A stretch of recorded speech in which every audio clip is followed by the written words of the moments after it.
But in terms of representation and making sure that there is sufficient understanding on these budgetary implications, I just wondered whether that had been sufficiently well thought through. My other concern is, in the history of Auckland, there seems to have been difficulties around fragmentation and confusion and the lack of clarity. And I'm unclear as to where this is going to sit. I mean, earlier today we sent off to the Infrastructure Committee this draft 30-year infrastructure strategy. So where's this body of work going to sit in terms of this work? I realise that this is a compliance-based issue with government's requirements, but, you know, at the end of the day, this is a compliance issue, so where will the port study sit in this study? And it's trying to get that integration right, and I'm a little bit unclear about that. So firstly, on the weighting on the budgetary implications on transport, would Jack please speak to that, and then could I have Dr. Blakely talk to me about where it will fit inside of this infrastructure draft?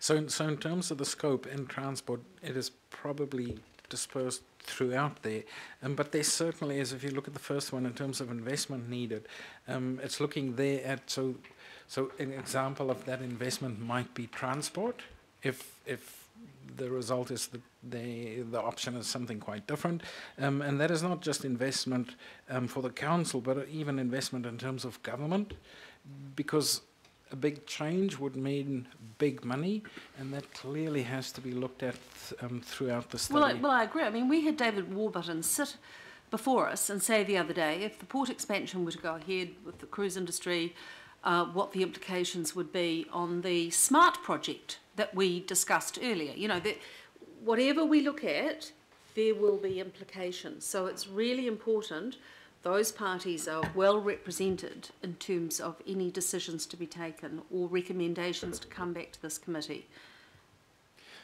Yep, absolutely. I suppose there are two parts to this. The one part is the input that goes into the study, and we tried really hard to cover that. So it's not even just the costs that need to be looked at in terms of transport, but it's also some of the opportunities that may come from different arrangements and configurations, which they have a different kind of implication. So, but the first part is the input that needs to come into the study. I think the second part is around the decisions, and that is something that then sits with the council. And that is certainly where somebody like Auckland Transport would have a lot of input, again, in terms of what decisions the council may make. But I suppose what we're looking at now is just that first part, which is the input into the study and what that study tells us. That second part, yeah, is still coming. A similar thing with the infrastructure strategy that you're asking. I mean, absolutely. But until this council has made certain decisions that then have those implications, that's when it would then flow into that strategy. Because remember, we'll be redoing that in 3 years again.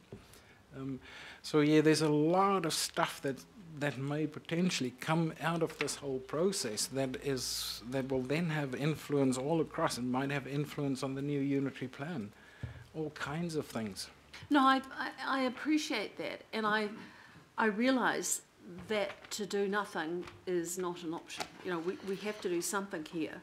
But as Councillor Wood has correctly identified, and irrespective of where the pot of money is coming from, it's still public money that has been used.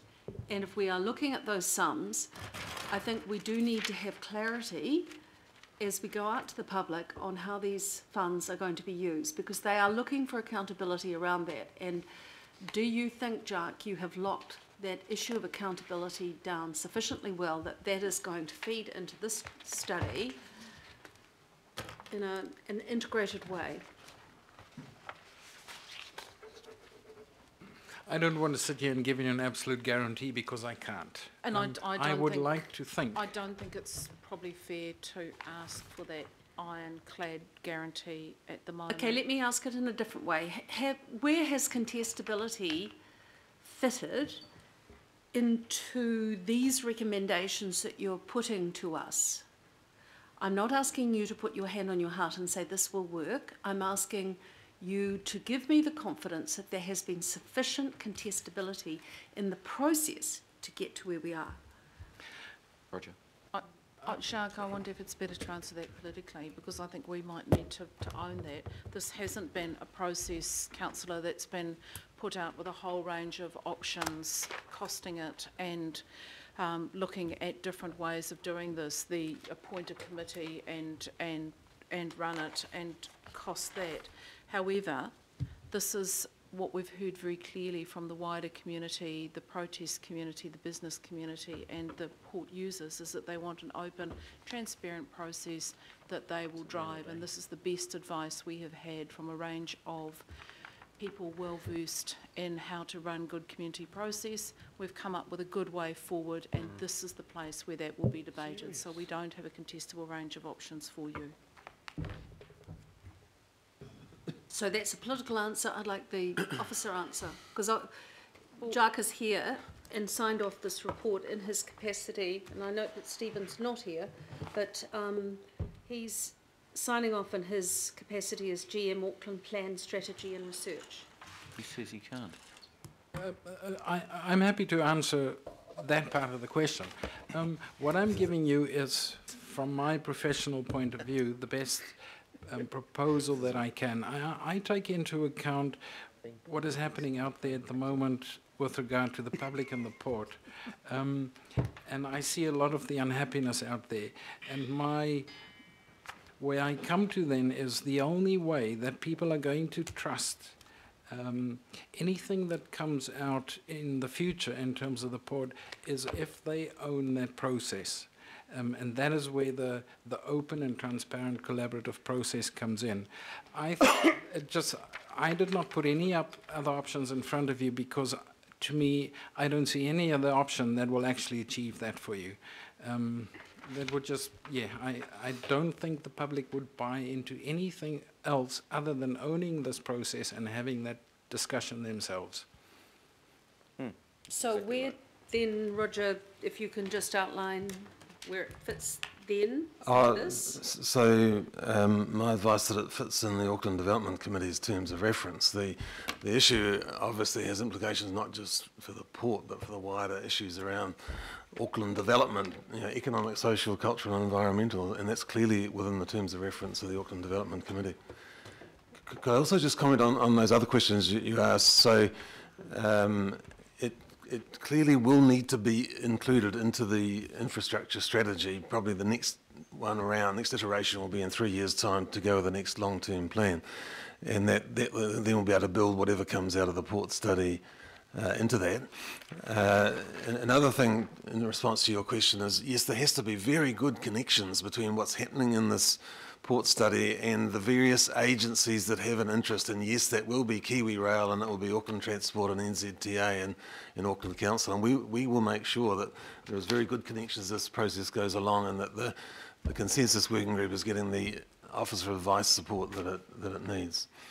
And the other question about contestability, really just to endorse what Jacques is saying, is really that this is the only process that we could see whereby you're going to get the level of community ownership that you need to get an enduring solution that will go forward into the future, in the same way as we've done in the sea change. Well done, Roger. You hit the nail exactly on here.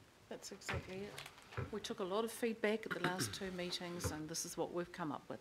I've got Councillor Cashmore, Member Taipiri, Councillor Filipaina, and then hopefully we can move to the amendment and then the recommendation.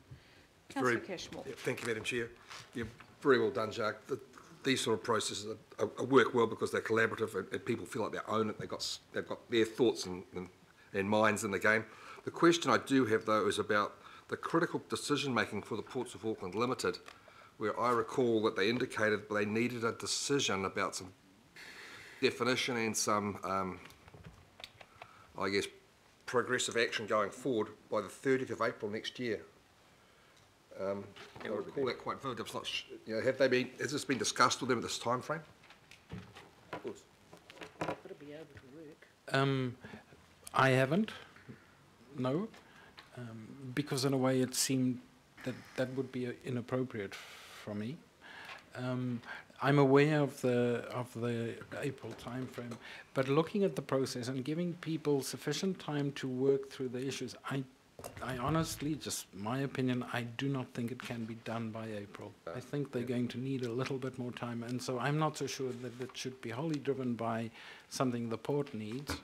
This time the the people of Auckland need something, and I think they should be given time to do that. Well said. They've got to be able to work. Yeah, member Taipere? Oh, kia ora, Madam Chair. Jacques, I just want to acknowledge the information provided in the Māori Impact Statement, so thank you very much. And again, a long time overdue. I do remember last term sitting here trying to support resolutions to get on with the stage 2, and finally we're there. Again, I could sit through this and ask you every question about who Māori, which Māori and all that, but I'm not going to, because I think the process needs to evolve as it's set out, and I'm very clear on that. So I think to procrastinate, and I say that word because I've heard it so many times around here about things not being done long ago and the cost it is now to do things, and I say get on with it. I say get on with it, get rid of the confusion, get the information out, make it an inclusive process as you have prescribed in your report. And I will give it the fullest support I can to get it to the next stage, to be able to give information to this governing body and be able to make good decisions for the future. So thank you very much. Kia ora. Thank you, David. Councillor Lepaina.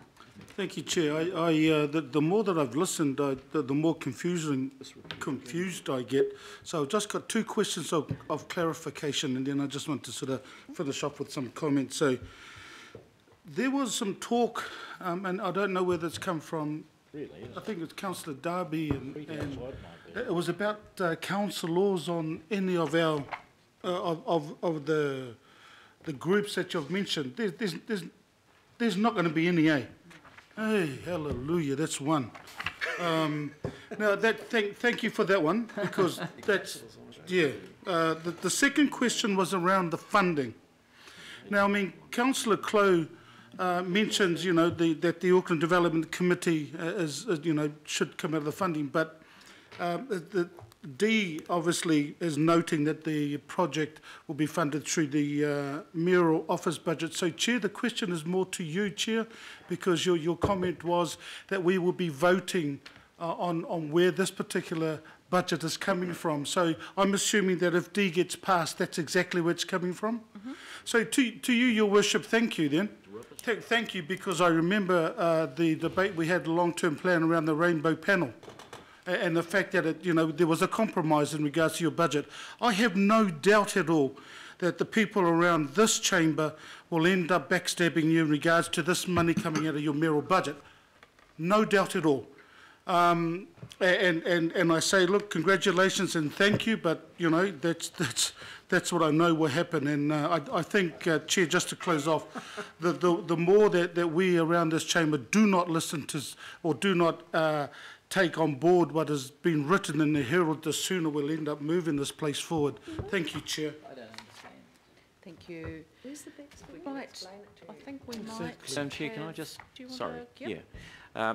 So very briefly, first of all, I want to acknowledge the chamber and the fact that everyone around this table has definitely got a view on this matter.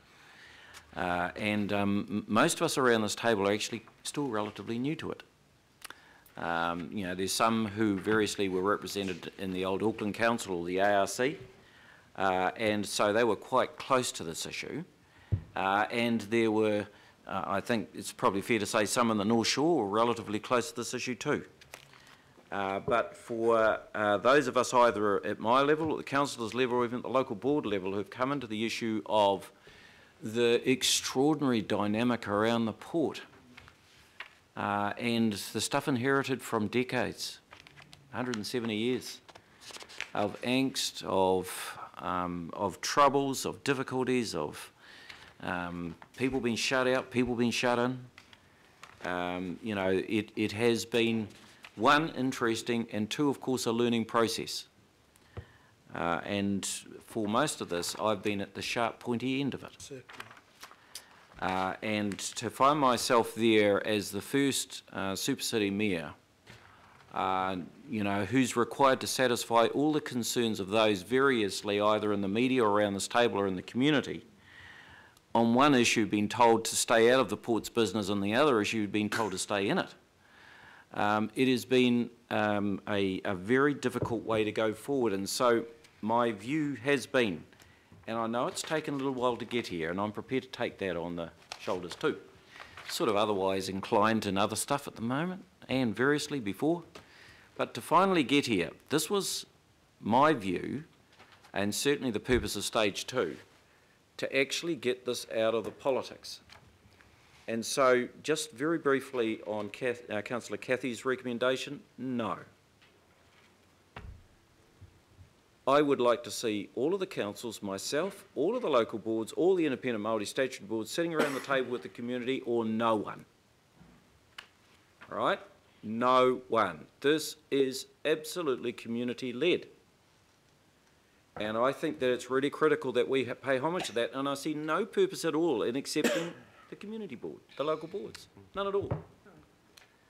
The fact that it's going to be community-led, I am, to some extent, I've been supportive and have driven this model through as much as I could because of my own political experience and what we saw working so well at the Auckland International Airport when they went through very considerable public engagement and a cultural shift and change in the way in which they manage their business and how they engage with the community, and trying to take the community but also themselves understand how the community is responding to their applications for change. And so, councillors, I think that on this type of issue, where the community has clearly got a real interest and it's varied, this is an opportunity to basically put the ports with the community. And the ports have most definitely got a requirement for a culture shift. And my hope and expectation is that will actually strengthen the way in which the ports do their business, not diminish it, right? So, and over this year, it actually gives us that year to see how that type of engagement is working.